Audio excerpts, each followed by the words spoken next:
Le soleil de Lagos, implacable et doré, inondait la vaste propriété des Obiora. Des effluves de jasmin et d'épices flottaient dans l'air, mêlés au bourdonnement incessant des préparatifs.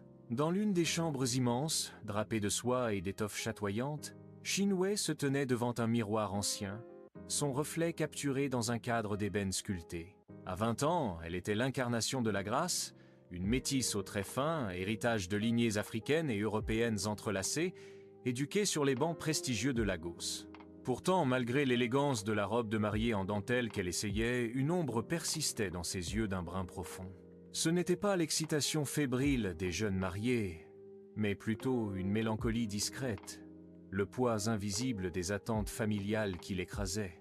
Fiancée à Kofi, avocat brillant mais arrogant, dont l'étreinte semblait plus possessive qu'aimante, Shin-Wei soupirait. Elle cherchait un amour authentique, un lien qui résonnerait avec son âme, pas seulement avec le prestige de son nom ou la fortune de sa famille. Le mariage avec Kofi était la consécration d'une union de familles puissantes, une alliance stratégique dictée par des siècles de tradition et d'honneur. Elle savait qu'elle devait être reconnaissante, que beaucoup enviaient sa position, mais son cœur, lui, aspirait à une liberté qu'elle n'avait jamais connue. Dans le grand salon, chef Obiora, le patriarche de 65 ans, était assis sur son fauteuil le plus imposant, le visage marqué par la sagesse et la fatigue. Son cœur, lourd de secrets inavoués, battait avec une régularité de plus en plus incertaine. Sa maladie était un murmure dans les couloirs de la maison, une ombre planant sur les festivités imminentes. À ses côtés, Madame Obiora, 37 ans, se tenait droite et fière, une forteresse de dignité et de tradition. Ses yeux noirs, perçants, ne laissaient transparaître aucune émotion, mais son dévouement à l'honneur familial était absolu, une protection farouche et implacable. Elle supervisait chaque détail des préparatifs, du choix des fleurs au menu des banquets, avec une précision militaire. Pour elle, ce mariage n'était pas seulement l'union de deux êtres, mais la consolidation d'un héritage, un événement qui devait être parfait, sans la moindre tâche. Shin-Wei sentait le poids de ce regard, de cette attente silencieuse qui exigeait d'elle une perfection sans faille. Elle était la pièce maîtresse d'un tableau soigneusement orchestré, et toute fausse note était impensable. Elle se sentait comme une marionnette dorée, ses fils tirés par des mains invisibles, dansant au rythme d'une mélodie qui n'était pas la sienne. Les jours précédant le mariage s'étiraient, remplis de cérémonies traditionnelles, de visites de dignitaires et de réceptions somptueuses. Shin-Wei souriait, saluait, dansait, mais son esprit vagabondait, cherchant une échappatoire à cette prison dorée. Kofi, conscient de son rôle, était omniprésent, son bras autour de sa taille, ses mots doux et ses regards possessifs. Il était l'image même du gendre idéal, mais Shin-Wei percevait la froideur calculatrice derrière ses sourires. Elle se sentait de plus en plus étouffée, comme si l'air même de la maison Obiora devenait plus lourd à chaque jour qui passait. Un soir, alors que la lune pleine éclairait le jardin luxuriant, Shin-Wei s'échappa un instant cherchant refuge près de la fontaine. Le murmure de l'eau était la seule chose qui lui apportait un semblant de paix. C'est là qu'elle le vit pour la première fois. Un homme, debout à l'orée du jardin, son profil éclairé par la lueur argentée de la lune. Il n'avait pas l'allure des invités habituels, ni la prestance des hommes d'affaires qui fréquentaient la maison. Il dégageait une aura différente, une sorte de force tranquille et d'indépendance qui la frappa immédiatement. Elle ne savait pas qui il était, mais son cœur, habituellement si calme, eut un battement inattendu. Il la regarda un instant, ses yeux clairs rencontrant les siens, avant de disparaître dans l'ombre des grands arbres. Cet étranger, apparu de nulle part, avait semé une graine de curiosité dans son esprit, une petite étincelle dans l'obscurité de son existence programmée. Le lendemain, alors que la maison était en effervescence pour une réception pré-nuptiale, l'impensable se produisit. La musique traditionnelle résonnait, les rires fusaient, les verres tintaient. Shin-Wei, vêtu d'une robe de soie bleue, se tenait aux côtés de Kofi, son sourire figé sur ses lèvres. Soudain, un silence étrange tomba sur elle l'assemblée. Tous les regards convergèrent vers l'entrée principale. L'homme de la veille se tenait là, grand, charismatique, avec une assurance déconcertante. Il était américain, blanc, mais son regard portait une détermination qui transcendait les origines. Il s'avança calmement, traversant la foule stupéfaite, jusqu'à se tenir devant Chef Obiora, qui, visiblement affaibli, s'était levé avec difficulté. Un murmure d'incrédulité parcourut l'assemblée. Madame Obiora, les yeux plissés, s'apprêtait à le congédier, son visage exprimant un mélange de dédain et de fureur contenue. Mais avant qu'elle ne puisse prononcer un mot, l'étranger parla, sa voix claire et directe, résonnant dans le silence tendu. « Je suis David Miller, et je suis venu rencontrer mon père. » Il marqua une pause, ses yeux fixant Chef Obiora. « Je suis le fils de Chef Obiora. » La bombe était lâchée. Le silence devint assourdissant, brisé seulement par le son d'un verre qui tombait et se brisait sur le marbre. Shin-Wei sentit le sol se dérober sous ses pieds. Le visage de Kofi se crispa, un mélange de choc et de rage pure. Madame Obiora laissa échapper un cri étouffé, sa main portée à sa bouche. Chef Obiora, lui, chancela, son visage devenant livide. Il s'effondra presque, rattrapé de justesse par un domestique. La révélation de David, un séisme menaçant l'honneur des Obiora à la veille de leur mariage phare. Shin-Wei, au milieu du chaos, sentit un étrange mélange d'horreur et de fascination. Cet homme, cet étranger, venait de briser le vernis de perfection qui l'étouffait. Et une part d'elle-même, une part qu'elle n'osait pas reconnaître, se sentait étrangement libérée. Le tumulte qui suivit la révélation de David fut indescriptible. Madame Obiora, reprenant ses esprits, se précipita vers son mari, le visage déformé par la fureur. « Qui est cet imposteur ?»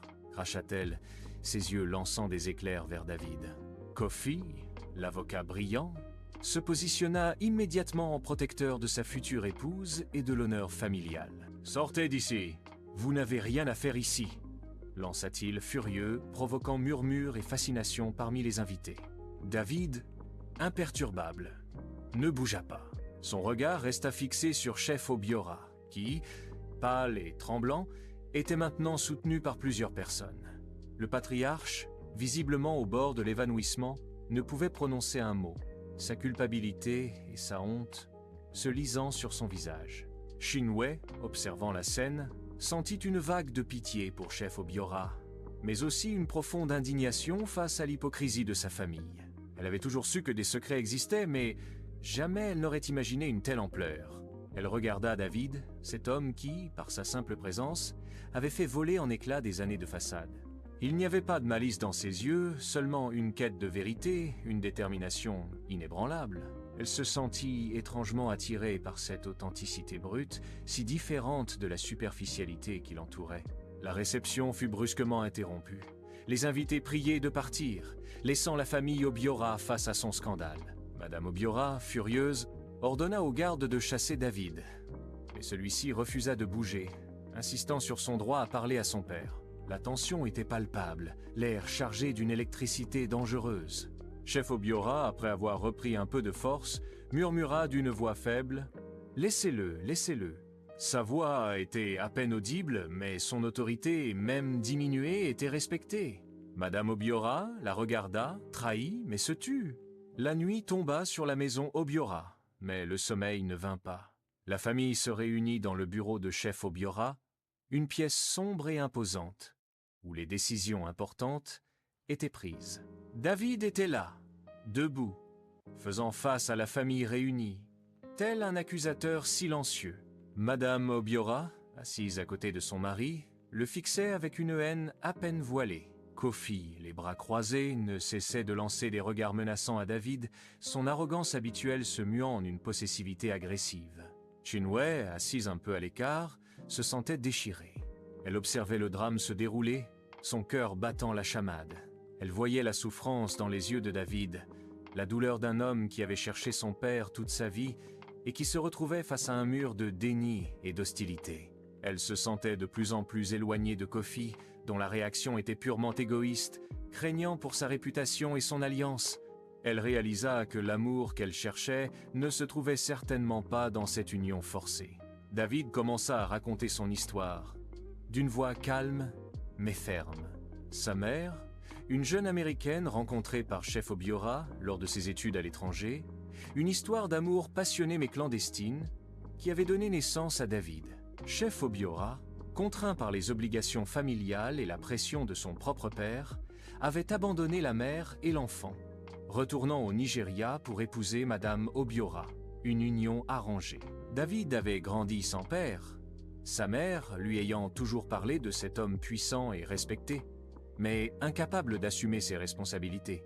Il avait passé des années à le chercher, à rassembler des preuves, et avait finalement décidé de venir, non pas pour détruire, mais pour obtenir des réponses, pour que la vérité soit enfin reconnue. Madame Obiora écoutait, le visage impassible, mais ses mains serrées trahissaient sa rage. Elle ne pouvait accepter cette humiliation, cette tâche sur l'honneur de son mari et de sa famille. Elle accusa David de mentir, de vouloir extorquer de l'argent, de détruire leur vie.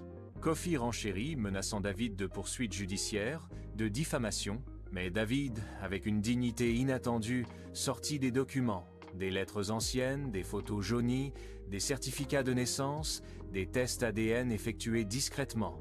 Les preuves étaient irréfutables. Chef Obiora, les larmes aux yeux, ne put plus nier. Il baissa la tête, vaincu, le poids de ses secrets l'écrasant. « C'est vrai », murmura-t-il, sa voix brisée. « David est mon fils. » Le silence retomba, plus lourd encore que le précédent. La confession du patriarche résonna comme un coup de tonnerre dans la pièce, brisant des décennies de mensonges et de non-dits. Shinwei sentit une vague d'émotion l'envahir. Elle regarda David, dont le visage, malgré la victoire, portait une tristesse profonde. Il n'avait pas cherché la vengeance, mais la reconnaissance. Elle réalisa que cet homme, cet étranger, était plus honorable que tous ceux qui l'entouraient. Le mariage avec Kofi lui semblait désormais une farce cruelle. Comment pourrait-elle épouser un homme qui se souciait plus de l'apparence que de la vérité, qui était prêt à écraser un innocent pour préserver une façade? Sa propre quête d'amour authentique lui apparut sous un jour nouveau. Elle ne pouvait plus se mentir à elle-même, ni vivre dans le mensonge des autres. La nuit fut longue, remplie de discussions houleuses, de larmes et de reproches. Madame Obiora, blessée au plus profond de son être, refusa d'accepter David, le considérant comme une menace, une erreur à effacer. Kofi, furieux d'avoir été dupé et craignant pour sa carrière, exigea que David soit chassé et que l'affaire soit étouffée. Mais Chef Obiora, son cœur affaibli et son âme tourmentée, semblait avoir trouvé une forme de paix dans la vérité. Il regarda David, son fils, avec des yeux remplis de regrets et d'un amour tardif. Il savait qu'il n'avait pas beaucoup de temps et il voulait réparer ses erreurs. Il proposa à David de rester, de l'intégrer à la famille, de lui donner la place qui lui revenait. Cette proposition fut accueillie par l'indignation de Madame Obiora et de Kofi, mais Chef Obiora tint bon, sa voix retrouvant une force inattendue. « Il est mon sang, dit-il, et la vérité doit être honorée. » Shinwei, observant la scène, se leva. Tous les regards se tournèrent vers elle. Elle regarda Kofi, puis Madame Obiora, et enfin Chef Obiora et David. Son cœur était lourd, mais son esprit était clair. « Je ne peux pas, dit-elle, sa voix douce mais ferme. Je ne peux pas épouser Kofi. » Un silence de mort s'abattit sur la pièce. Kofi la regarda, incrédule, puis son visage se tordit de rage. « Quoi ?» hurla-t-il. « Tu ne peux pas faire ça ?» Madame Obiora était livide. « Shinwei, réfléchis à ce que tu dis. » Mais Shinwei ne vacilla pas. « Je ne peux pas construire ma vie sur un mensonge, sur une façade. Je cherche l'authenticité et je ne la trouve pas ici. » Elle se tourna vers David, un léger sourire sur les lèvres. La vérité, même douloureuse, est toujours plus belle que le mensonge. Elle ne savait pas ce que l'avenir lui réservait, mais elle savait qu'elle ne pouvait plus être la marionnette dorée. Elle avait trouvé sa propre voie, sa propre vérité, grâce à l'étranger qui avait osé briser le silence. Le mariage fut annulé, un scandale retentissant qui secoua la haute société de Lagos. Madame Obiora ne pardonna jamais à Shinwei, ni à David, mais Chef Obiora, dans les derniers mois de sa vie, trouva une rédemption inattendue. Il passa du temps avec David, partageant des histoires, des souvenirs, tentant de combler le vide de toutes ces années. Shinwei, elle, quitta la maison Obiora, non pas pour fuir, mais pour se trouver. Elle commença une nouvelle vie, libre des attentes, cherchant son propre chemin. Elle garda contact avec David, une amitié profonde se tissant entre eux, fondée sur la vérité et le respect mutuel. L'étranger révéla un secret, libérant Shin-wei vers l'amour vrai, la découverte de soi et la force de la vérité. Le tonnerre, cet étranger, avait grondé. Mais il avait aussi purifié l'air, laissant derrière lui la promesse d'un nouveau départ, d'une vie enfin vécue avec intégrité et courage.